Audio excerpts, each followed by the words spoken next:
Welcome back, Stoner Squad, and welcome to all those new to the channel. My name is DanIsStoned, and thank you for joining me today for another episode of Imperator Academy, the tutorial series for Imperator Rome. Today we will be tackling the subject of diplomacy. So first of all, what is diplomacy? Well, how do I do it? And what are the available options to me?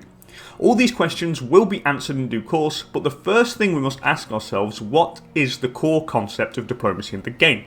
Well, diplomacy are different interactions on a state-by-state level with another nation. It is important to understand the difference between state-to-state interactions and individual-to-individual interactions, or easier put, character-to-character interactions.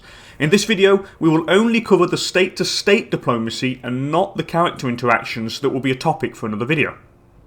How do I interact with another nation, might you ask? Well, it's really quite simple. Just left mouse click on any given nation you want to interact with and it will open up the diplomacy screen. For example, me as Athens here, if I wanted to interact with Macedon up north, I'll just have to right click on my mouse button and it opens up this diplomacy screen here. As you can see, by opening this diplomacy window, it grants you access to a variety of information and options. We can divide this screen into two parts. On the left hand side we have all the diplomatic information concerning Macedon that we might want to take a look at, and on the right hand side we have all the diplomatic actions that us as a nation can do with Macedon. Let's start with the left hand side of the screen, which details the current state of Macedonian diplomacy. Here we can see all their alliances, so who they are allied with. We can also see their subjects, if the nation has any. We can also see their casus belli, which means which countries they've got claims on to be able to declare war. We can also see their ongoing truces. We can also see who they grant and allow military access to, and who they are currently trading with. Now, moving on to the right side of the screen are the different diplomatic actions we can enact with Macedon on the state-by-state level. The very first one we can see, and it sticks out like a sore thumb, is one you're going to be using quite often, and that is the declare war button. When you click on this, you use this to declare war to take control of a certain province. Remember, you must fabricate claims before you go to war. If you declare war without having a claim, you take a big hit to your stability and to your war exhaustion. So it's very important you get the claims ready. I will show you how to make claims a little later on because it will come later on in the video.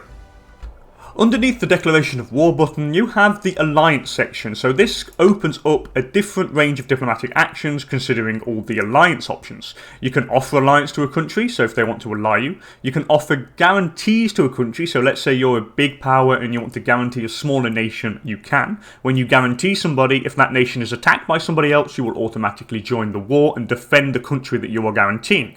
You can also invite people to join the defensive league. If you're kind of a small nation and you're kind of worried about the threat of the big nations around you, try to band together with the other smaller nations into the defensive league. Small nations banded together can become an extremely powerful defensive mechanism. The next category of diplomatic actions are called the access actions, so these are pretty straightforward. The first one, ask for military access, allows you to ask a nation if you can have military access for your troops, which means you can have the ability to move your armies through their land if they choose to give you military access. You can also give a nation military access, which is pretty much the same but the opposite, so instead of asking a nation for military access, you give it to a nation, which enables their units to walk through your land. Moving on to the next category of diplomatic actions are the influence actions, and under here you can see a multitude of options. The first one being demand tribute. You can demand a tribute from a country, which means that they pay you a lump sum of gold per month in exchange for your protection. So basically you protect them. They pay you gold per month and you protect them. If they get attacked, you join the war to defend your tributary. The next button is intervene in war. You can choose this, let's say if you see two nations fighting it out and you see one that's losing that you don't want to lose because it upsets the balance of power in the region. Well, you can intervene in that war on behalf of the side you choose to try and reset the balance in their favour. The next one is the enforce peace option. This one you can basically enforce peace in any nations that are fighting it out. You can just say stop, I don't want you to fight, it's not in my best interest, peace out. It's worth noting that you can only do intervene in war and enforce peace if you are a great power. The next option is a threaten war option. Now here you can threaten any nation with war if they actually do stuff that you don't want them to do. Let's say a neighbour is too aggressive and he's expanding too fast and you don't like it and you're getting kind of worried. Well, you can threaten him with war, so the next time he actually declares war or expands and whatnot, you can declare war on the guy. And the last option, it pretty much does what it says on the tin. It's sell territory. You can just sell any territory that you have to one of your neighbours. You just click on it, and then what happens is you choose to, for example, click on this. I want to sell this to Macedon, and you can sell it for a lump sum of gold. You choose what you want to put.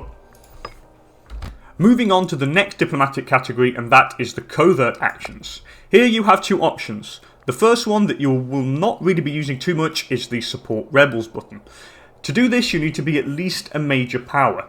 And what you do is you pay 2 aggressive expansion, and then in the nation that you wish to support rebels in, you will support basically rebels. So if they have, you can spread basically unrest in their provinces, hoping that it kind of screws up the country from the inside.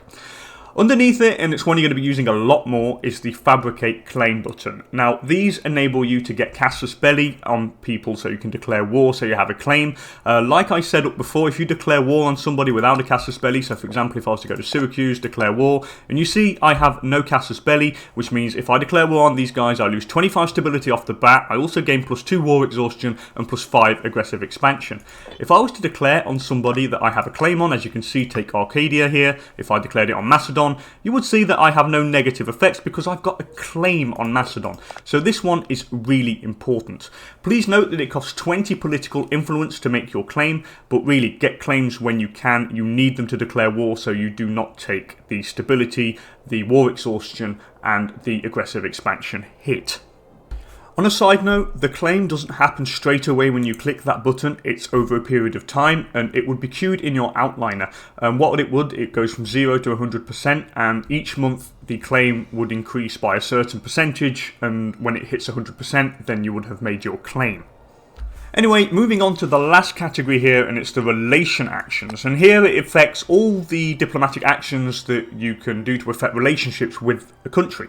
You can either improve a nation's opinion to make them like you more. For those who want to find out how much a nation likes you, it's located up here on the top hand of the corner, or top of the screen here, next to the tradition of that country.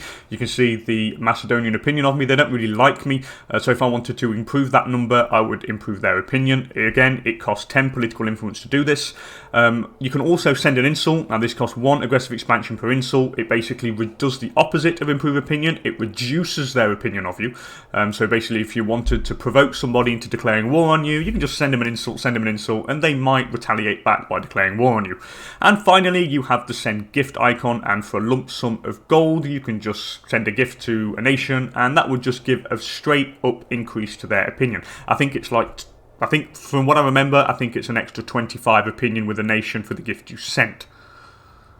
Anyway, that's it for this video, guys. I hope it helped, and I hope it answered all your questions that you have concerning diplomacy. Before we do end the episode, though, there are a few things I would like to say, and the diplomacy is kind of how to make diplomacy a little bit better. I find it a little bit shallow at the moment. They should have some more diplomatic actions, notably in the covert section here. I feel like the covert action, it's like there's not enough. There should be more covert actions available in the game, and there should be more diplomatic actions in general available in the game. I mean, all you need to do is look at Europa Universalis and the amount of diplomatic actions they have over there. I mean, I'm positive that in this game they could put more. They could do more. So I'm hoping in the near future there will be an update which does involve diplomacy and try and give it a bit more variety, because there's so much you could do with diplomacy. It's like, I feel like if I wanted to kind of expand diplomatically, I can't do that at the moment. The only way to really expand is through warfare,